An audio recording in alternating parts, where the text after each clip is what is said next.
Bismillahirrahmanirrahim. Assalamu alaikum, dear students. Imran Safar from FEI. This is 7th class history, chapter number 2, New Kings and Kingdoms, lecture number 2.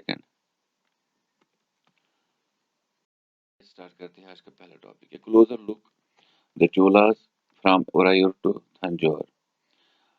How did the Cholas rise to power. किस तरह से चोलास जो dynasty थी उन्होंने power हासिल किया और एक छोटे इलाके ओरायूर से एक बहुत बड़ी एम्पायर बनाने में कामयाब हुए और जिसकी कैपिटल इन्होंने तंजौर को चुना. अगर हम middle of the 9th century की बात करें तो विजयालया जो कि एंशंट चीफली फैमिली चोला से बिलोंग करते थे. एंशंट मैंने क्यों कहा जाता है कि चोला जो थे वो 300 BC में भी रूल कर रहे थे साउथ इंडिया के कुछ रीजन्स में, जिसके बहुत सारी इंस्क्रिप्शन जो अशोका जो रूलर था इंडिया का नॉर्थ इंडिया में जिनका पूरा रूल था उसने उसमें जिक्र किया था अपनी इंस्क्रिप्शंस में. लेकिन हम यहाँ पे जिस डायनास्टी की बात कर रहे हैं चोलास की वो 9th सेंचुरी में शुरू हुई जिसका फाउंडर था विजयालया. इन्होंने उरायूर में अपनी पावर गेन की क्योंकि ये सबऑर्डिनेट थे पाला रूलर्स के. और इसके अलावा दूसरे पाला जो चीफ्स थे उनके अंडर में और एक इलाका था मुतरायर और उस मुतरायर इलाके को इन्होंने कैप्चर किया. उसके बाद इन्होंने अपनी पावर को बढ़ाया और इर्द गिर्द के इलाकों को कैप्चर करना स्टार्ट किया. उसके बाद इनका जो बेटा था राजा फर्स्ट, तो राजा फर्स्ट ने चोला एम्पायर को काफी ज्यादा मजबूत बनाया जिन्होंने रूल स्टार्ट किया 985 AD से और बहुत सारे इलाकों को उन्होंने अपने एडमिनिस्ट्रेशन के अंडर लाया. और इसके अलावा राजा फर्स्ट का जो बेटा था राजेंद्र फर्स्ट ने बहुत अच्छी पॉलिसीज अपनाई जिन्होंने अपने बाप की वो नक्शो कदम पे वो चले और उन्होंने एक तो एडमिनिस्ट्रेशन को भी बेहतरीन तरीके से चलाया और बहुत सारे नए नए इलाकों पर उन्होंने रूल करना शुरू किया जिसके दौरान इन्होंने नेवी भी काफी स्ट्रांग बनाई. इसका मतलब समुद्री फौज जिसमें उन्होंने श्रीलंका पे अटैक किया. इसके अलावा साउथ ईस्ट एशिया पे भी अटैक किया जिसमें इंडोनेशिया वगैरह आइलैंड्स आते हैं. इसके अलावा गंगा वैली जो गंगा रिवर नॉर्थ में है तो मैं आपको मैप पे दिखाता हूँ यहाँ पे. तो यहाँ पे ओरायूर एक छोटी सी जगह से इन्होंने शुरुआत की. उसके बाद तंजौर को इन्होंने अपनी कैपिटल बनाया. तो यहाँ पे अगर आप देखेंगे नॉर्थ में तो ये रिवर जो है ये रिवर मतलब नर्मदा है इसके ऊपर ये जो है गंगा वैली इसको बोलते हैं. तो गंगा वैली में इन्होंने बंगाल के रूलर पाला डायनास्टी के रूलर को हराया जिसके बाद उनको टाइटल मिला गंगईकोंडा चोलापुरम जिसकी मीनिंग है कि वो रूलर जिसने गंगा के नजदीक या गंगा वैली में वहां के रूलर को हराया. उसके बाद उन्होंने अपनी कैपिटल को चेंज किया. जो ये राजेंद्र फर्स्ट थे उसका नाम इन्होंने रखा गंगईकोंडा चोलापुरम. और उसके बाद अगर हम बात करें इन्होंने बहुत ही शानदार टेम्पल्स वगैरह बनाए और काफी बेहतरीन ब्रॉन्ज स्कल्पचर ब्रॉन्ज की जो मूर्तियां वगैरह है वो भी इन्होंने काफी बेहतरीन बनाए. सबसे पहले टेम्पल्स की बात करें तो बहुत ही बड़े टेम्पल्स इन्होंने तंजौर में बनाए और दूसरा गंगईकोंडा चोलापुरम में जिसमें राजा ने उन टेम्पल्स को बनाया और साथ में राजेंद्र. तो ये आर्किटेक्चर और स्कल्पचर के मार्वल्स माने जाते हैं साउथ इंडिया में. तो ये काफी ज्यादा अमीर तरीन मतलब मंदिर अभी भी माने जाते हैं. तो ये हम कह सकते हैं जो चोला टेम्पल्स थे जो इन्होंने बनाए थे ये न्यूक्लियर ऑफ सेटलमेंट बने. अब जहां जहां पे ये टेम्पल्स बने वहां के इर्द गिर्द में लोग बसने के लिए आए. तो वहां पे अगर हम देखें सेंटर ऑफ क्राफ्ट प्रोडक्शन वगैरह वहां पे स्टार्ट हुई. अगर यहाँ पे हम बात करें जो टेम्पल्स होते थे ना साउथ इंडिया में उस वक्त वहां पे सिर्फ वर्शिप ही नहीं की जाती थी बल्कि economic social and cultural life. Actually ruler जो था वो अपना महल भी उसी के नजदीक उस टेम्पल के नजदीक बनाता था. उस टेम्पल के नजदीक जितने भी दूर दराज इलाकों के लोग थे वो अपने प्रोड्यूस को ले आते थे वहां पे चीजें वगैरह बेचने के लिए रेडिया वगैरह लगाते थे जिससे कि शॉप छोटे छोटे दुकान वगैरह वहां पे बनने लगे. तो जो ट्रेडर्स वगैरह थे वो भी वहां पे चीजें बेचने के लिए आते थे या वहां से चीजें खरीदते थे.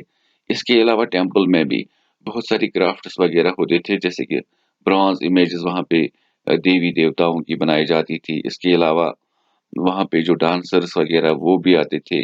जो पेंटर्स थे वो पेंट करते थे. स्वीपर जो झाड़ू वगैरह लगाते थे. इसके अलावा एक बहुत बड़ा किचन होता था اس ٹیمپل کا، جہاں پہ جو بھی ڈیووٹیز وغیرہ آتے تھے ان کو کھانا وغیرہ دیا جاتا، لیکن وہ ڈیووٹیز ساتھ میں سبزیاں، اناج وغیرہ بھی ساتھ میں لاتے تھے۔ اس کے علاوہ جو ٹیمپل کے ارد گرد کی لینڈ ہوتی تھی وہ ٹیمپل کے نام ہی کی جاتی تھی، جو بھی اس میں پروڈیوس وغیرہ حاصل ہوتا تھا وہ ٹیمپل پہ ہی خرچ کیا جاتا تھا، اور جتنے بھی آرٹسٹس وغیرہ اس ٹیمپل میں کام کرتے تھے ان کو سیلری وغیرہ بھی وہی سے ملتی تھی۔ تو اگر ہم بات کریں یہاں پہ جو برانز، مطلب ہم نے کی برانز اسکلپچر کی بات کی، برانز جو ہے یہ ایک میٹل ہوتا ہے جس میں ٹین اور کاپر کو مکس کر کے یہ میٹل برانز بنتا ہے۔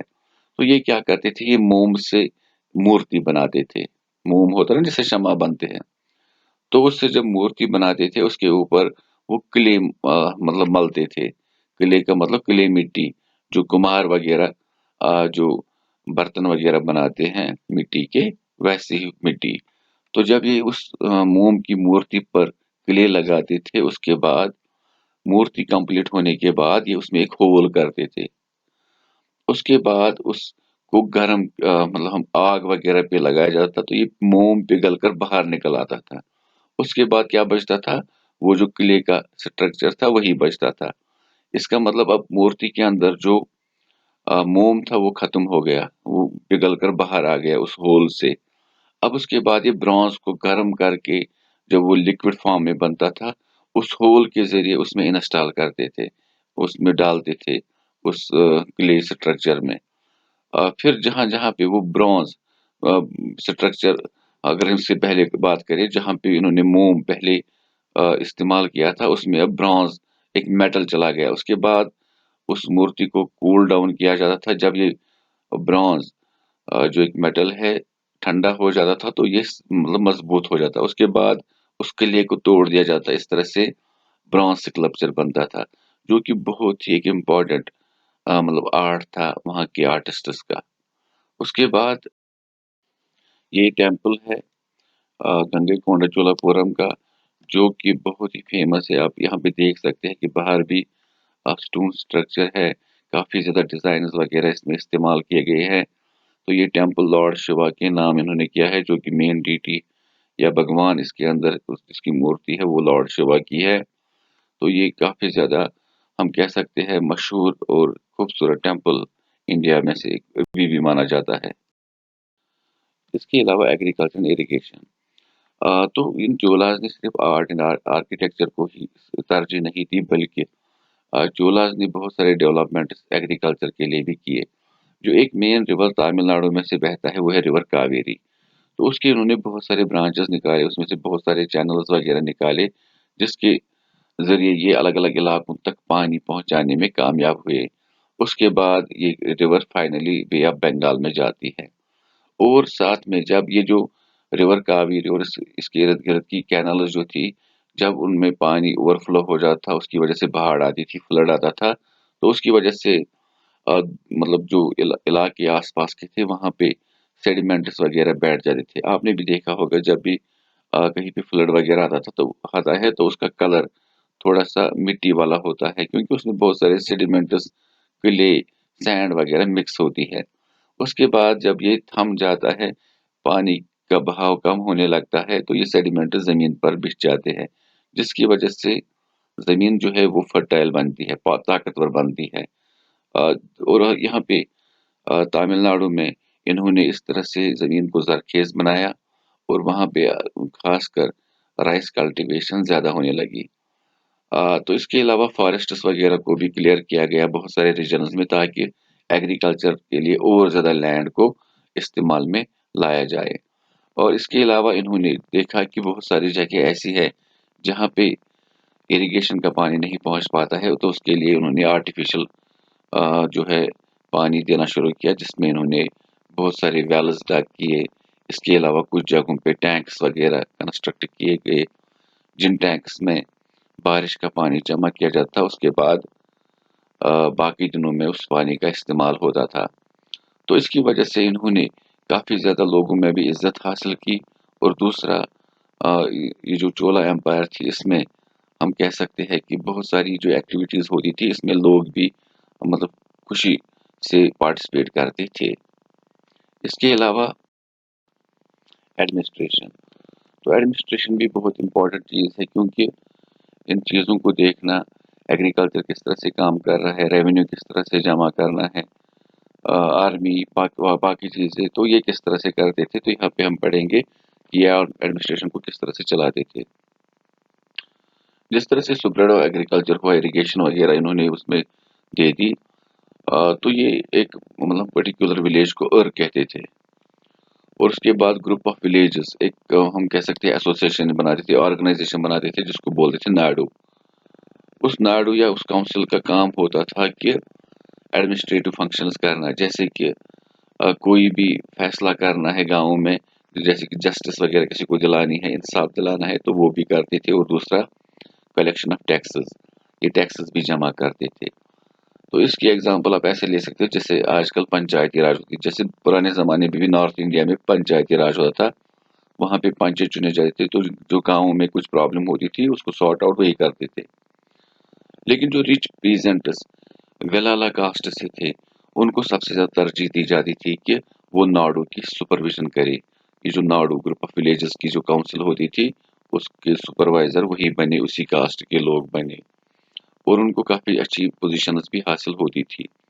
इसके अलावा चोला किंग्स भी बाकी किंग्स की तरह बहुत सारे लोगों को लैंड ग्रांट्स देते थे या टाइटल्स देते थे कि हम आपको फलानी ज़मीन देते हैं, जैसे कि उन्होंने नाम दिया था उनमें मोवेंडे विलन। तो ये विलन पीजेंट होता था, जो कि इन्होंने कहा कि जो सर्व करता था तीनों किंग्स को, जैसे कि विलाला था, इनके जो किंग्स वगैरह थे, जो भी राजा राजा फर्स्ट हो या उसके बाद राजेंद्र फर्स्ट, और इसके अलावा अरैयर जो चीफ थे, इसी तरह से अलग अलग टाइटल्स वगैरह दिए जाते। एक्चुअली में ये एज ऑनर, रेस्पेक्ट के तौर पे ये टाइटल्स वगैरह दिए जाते थे। यहाँ पे हम बात करेंगे ब्राह्मण्स जो थे। ब्राह्मण्स को भी काफ़ी ज़्यादा लैंड ग्रांट्स वगैरह दिए जाते थे, और उनको एक ड्यूटी दी जाती थी कि जो साउथ इंडिया में इन्होंने सभा बनाई थी, जो कि मतलब डे टू डे लाइफ में एडमिनिस्ट्रेटिव मैटर्स में काम करती थी। तो वहाँ पे उस सभा के इंचार्जेस होते थे ही ब्राह्मणास। तो यहाँ पे जो भी डिसीजंस वगैरह वो लेते थे, ये रिकॉर्ड होती थी इंस्क्रिप्शंस वगैरह में। इंस्क्रिप्शन वो चीज़ होती है जब कभी किसी जगह पे एनग्रेव किया जाता है। अगर किसी स्टोन वगैरह पे हमें लिखना हो तो हम कैसे लिखेंगे, वहाँ पे वो पुराने ज़माने में एनग्रेव करके लिखते थे, खुदाई करके उसमें लिखते थे। जो टेम्पल्स के स्टोन वॉल्स थे वहाँ पे भी लिखते थे। इसके अलावा जो एसोसिएशन ऑफ ट्रेडर्स थी, उनको अंग्रामस कहते थे, उनको भी ओकेजनली ये एडमिनिस्ट्रेटिव फंक्शंस जो टाउन्स में होते थे वो करने की इजाज़त थी।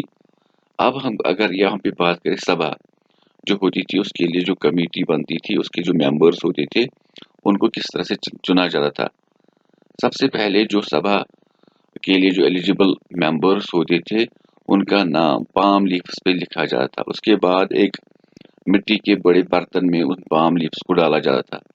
उसके बाद एक छोटे बच्चे को बुलाया जाता था और उसे कहा जाता था कि आप कुछ पत्ते इसमें से निकालो, जिन पर उन एलिजिबल पर्सन्स के नाम होते थे। तो ये एक किस्म की टिकट होती थी। जो बच्चा ये टिकट वगैरह निकालता था, तो उसको वो मतलब हम कह सकते हैं कि वो सभा का मेंबर बन जाता था। तो जहाँ पे हम कश्मीरी की बात करें, कश्मीर में अक्सर हम बोलते हैं चीर त्राओ। हम यहाँ पे करते हैं कि बहुत सारे चिट्स पे नाम लिखते हैं, उसके बाद अगर हम किसी जगह पे वो रखते हो, छोटे बच्चों को कहते हैं कि आप इसमें से कुछ चिट्स निकालो, तो हम उसको चीयर बोलते हैं। इसी तरह से ये भी इस तरह से सभा के मेंबर्स को चुनते थे। ये एक तरह से इलेक्शन जैसा होता था।